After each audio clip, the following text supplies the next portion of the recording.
Halo semuanya, pada video kali ini kami akan bahas topik energi sebagai isu keamanan nasional dengan fokus pada ketahanan energi di Singapura.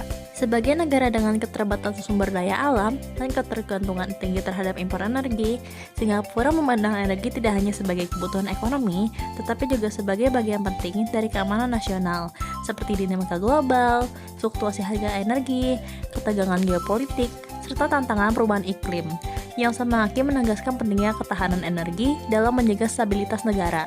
Sebelumnya, perkenalkan, saya Sandra Kilamisa, biasa dipanggil Rara.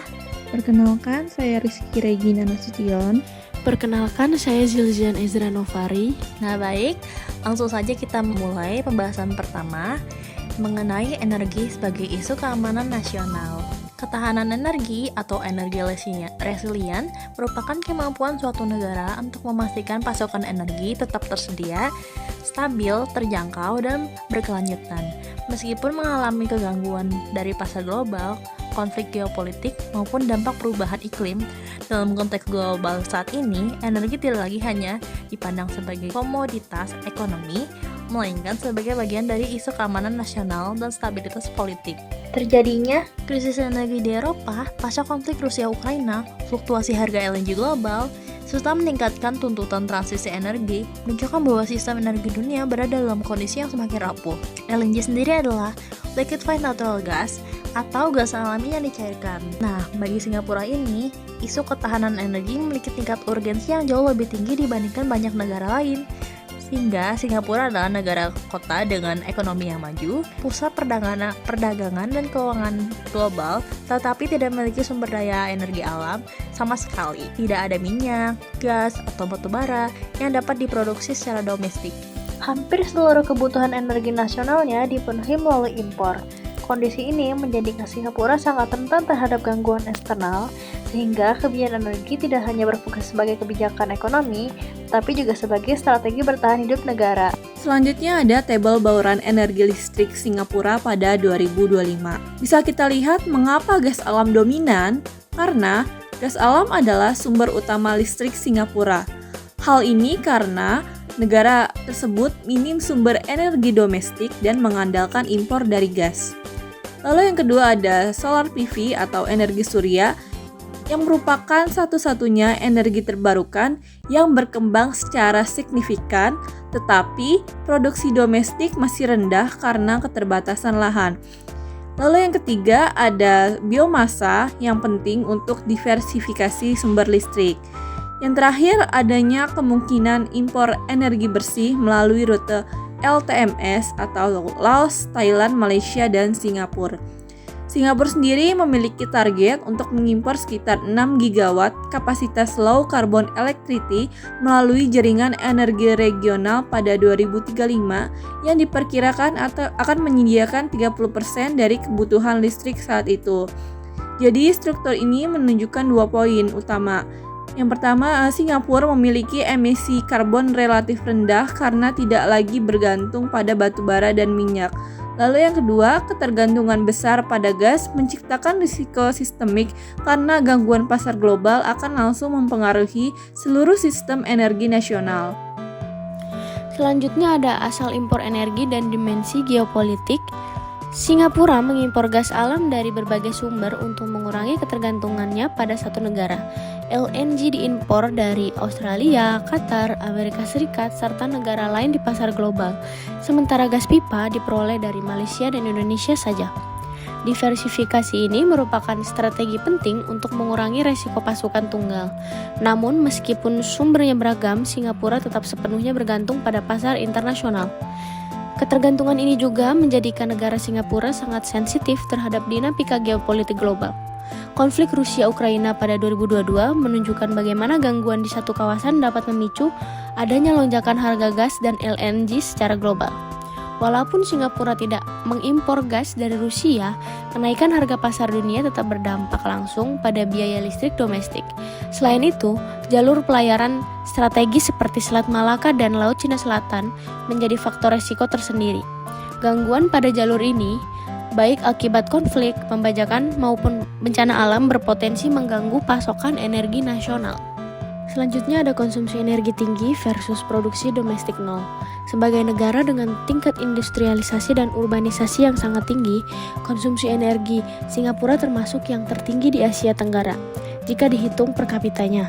Industri manufaktur, pelabuhan internasional, bandara, pusat data, dan sektor jasa modern membutuhkan pasokan listrik yang sangat besar dan stabil. Namun, hampir tidak ada produksi energi domestik dalam skala signifikan. Ketimpangan antara konsumsi tinggi dan produksi domestik nol menciptakan kerentanan struktural yang bersifat permanen. Di situasi ini juga berarti bahwa Singapura tidak memiliki ruang kebijakan untuk menggunakan sumber energi domestik sebagai penyangga ketika terjadi krisis. Tidak ada cadangan batu bara atau minyak yang dapat diaktifkan secara cepat. Ketahanan energi Singapura sepenuhnya bergantung pada kemampuan negara yang mengelola impor, kontrak jangka panjang, dan infrastruktur energi yang sangat andal. Oke, selanjutnya ada energi bersih dan keterbatasan geografis. Di dalam konteks transisi energi global, Singapura menghadapi dilema yang cukup besar. Di satu sisi, terdapat tekanan internasional untuk menurunkan emisi karbon dan mencapai target net zero emissions. Di sisi lain, keterbatasan geografis sangat membatasi pengembangan energi terbarukan. Dengan luas wilayah yang cukup kecil dan kepadatan penduduk yang tinggi, Singapura tidak memiliki lahan luas untuk pembangkit surya skala besar, apalagi tenaga angin atau hidro. Sebagai respon, pemerintah memaksimalkan setiap ruang yang tersedia, termasuk atap gedung, waduk, dan instalasi panel surya terapung. Hingga 2023, kapasitas tenaga surya telah meningkat lebih dari 2 kali lipat dibandingkan awal dekade. Namun secara realistis energi surya hanya dapat menjadi pelengkap, bukan menjadi tulang punggung sistem energi nasional. Selanjutnya kita akan membahas problem statement trilema energi. Tantangan utama kebijakan energi di Singapura dapat dirumuskan dalam konsep energi trilema. Yang pertama adalah keamanan energi, yaitu memastikan pasokan tetap tersedia dan tidak terganggu. Yang kedua adalah keberlanjutan lingkungan, yaitu kewajiban untuk menurunkan emisi karbon sesuai komitmen internasional. Yang ketiga adalah keterjangkauan harga energi bagi masyarakat dan dunia usaha. Ketiga tujuan ini seringkali bertentangan. Investasi energi bersih membutuhkan biaya besar, sementara keterjangkauan pada energi fosil yang jauh lebih murah beresiko secara lingkungan dan geopolitik. Menyimpangkan ketiganya menjadi tantangan kebijakan paling kompleks bagi Singapura. Lalu selanjutnya terdapat 3 tantangan lebih mendalam seperti memperkuat kapasitas LNG dan infrastruktur impor, rencana terminal LNG tambahan atau FSRU yang bisa disebut sebagai Floating Storage Regasification Unit pemerintah atau SLNG, mengembangkan fasilitas tambahan Second LNG Terminal atau FSRU di Jurong Port untuk fleksibilitas import, sehingga Singapura dapat menerima lebih banyak pengiriman LNG dari berbagai pasokan dan mengurangi risiko pasokan. Langkah ini juga meningkatkan daya tawar Singapura di pasar LNG. Yang kedua, rentan terhadap volatilitas harga energi global karena hampir seluruh kebutuhan energi diimpor, Singapura sangat tergantung pada pasar energi dunia. Ketika harga minyak atau gas naik akibat konflik geopolitik atau gangguan pasokan global, biaya energi di Singapura juga meningkat. Hal ini berdampak pada ekonomi nasional, industri, dan masyarakat, terutama karena negara tidak memiliki cadangan energi besar untuk menstabilkan harga. Yang terakhir, ada dampak perubahan iklim dan tekanan transisi global. Perubahan iklim menimbulkan tantangan seperti kenaikan suhu, cuaca ekstrim, dan resiko banjir yang dapat mengganggu infrastruktur energi. Selain itu, dunia kini menuntut peralihan ke energi bersih atau transisi energi, sehingga Singapura harus beradaptasi dengan cepat untuk mengurangi emisi karbon. Namun, transisi ini tidak mudah karena keterbatasan sumber daya alam dan lahan untuk energi hijau. Singapura memilih energi resilience alih-alih kemandirian energi, yakni kemampuan sistem energi untuk beradaptasi, bertahan, dan pulih dari gangguan. Pendekatan ini dilakukan melalui diversifikasi sumber energi dengan mengimpor LNG dari berbagai negara, mengembangkan energi surya dan hidrogen, serta mengimpor listrik hijau dari negara tetangga. Selain itu, Singapura mendorong efisiensi energi dan menerapkan teknologi rendah karbon di sektor industri, transportasi, dan bangunan, termasuk pengembangan carbon capture dan hidrogen bersih untuk mendukung target net zero. Penguatan infrastruktur energi dilakukan melalui terminal LNG Jurong Island dan penerapan smart grid guna menjaga keandalan pasokan dan integrasi energi terbarukan. Di tingkat regional dan global, Singapura aktif menjalin kerjasama, antara lain dengan International Energy Agency melalui Regional Cooperation Center, mendorong ASEAN Power Grid, serta berkolaborasi dengan Australia dan Uni Eropa. Upaya-upaya ini memperkuat stabilitas pasokan energi sekaligus mendukung transisi menuju energi bersih yang berkelanjutan.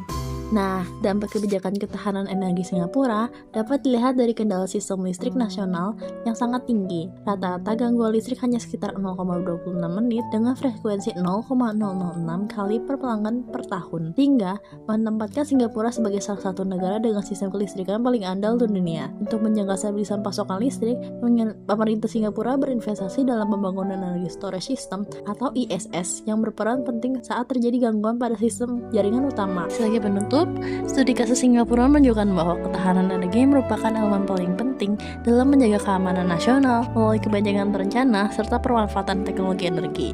Singapura mampu memastikan pasokan listrik tetap stabil dan tengah ketidakpastian global. Terima kasih semuanya telah menonton. Sampai jumpa di lain waktu. Dadah!